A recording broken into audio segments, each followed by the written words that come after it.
Pandian store சீரியல்ல அடுத்து வரதுக்கான எபிசோட்ல நம்ம முத்துவேலும் சக்திவேலும் இருந்துட்டு அப்பத்தோட பிறந்தநாள் முடிஞ்சிருச்சு, வாங்க எல்லாரும் கறி விருந்து சாப்பிடலாம் அப்படின்னு சொல்லிட்டு எல்லாம் முத்துவேலும் அவங்களுடைய சொந்தக்காரங்க எல்லாத்தையும் கூட்டிட்டு போறாங்க. அவங்க இறங்கின சாப்பாடு எல்லாமே புளி சாதம் தயிர் சாதம்னு சொல்லிட்டு தான் இறங்கியிருக்கு. அதை பார்த்த உடனே சக்திவேலு இருந்துட்டு என்னடா இதெல்லாம் அப்படின்னு சொல்லிட்டு கேட்குறாங்க.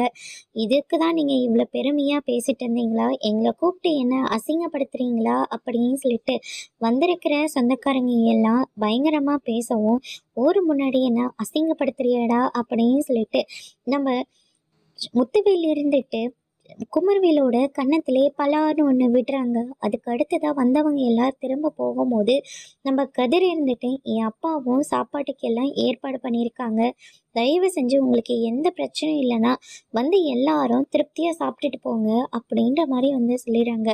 பாண்டியனும் உங்களுக்கு எதுவும் பிரச்சனை இல்லைன்னா சாப்பிடுங்க அப்படின்னு சொல்லிட்டு இருக்கிற எல்லாத்தையும் கூப்பிடுறாங்க. அதுக்கு அடுத்துதான் அம்மாச்சி எல்லாருமே சாப்பிட்றாங்க. அதோட இன்னைக்கான பிரம்ம முடிச்சிருக்காங்க. இனி பாண்டியன் ஸ்டோரில் அடுத்தடுத்து என்னெல்லாம் நடக்க போகுது, நம்ம முத்துவேல் அடுத்து என்ன செய்ய போகிறாருன்றதை வெயிட் பண்ணி பார்க்கலாம்.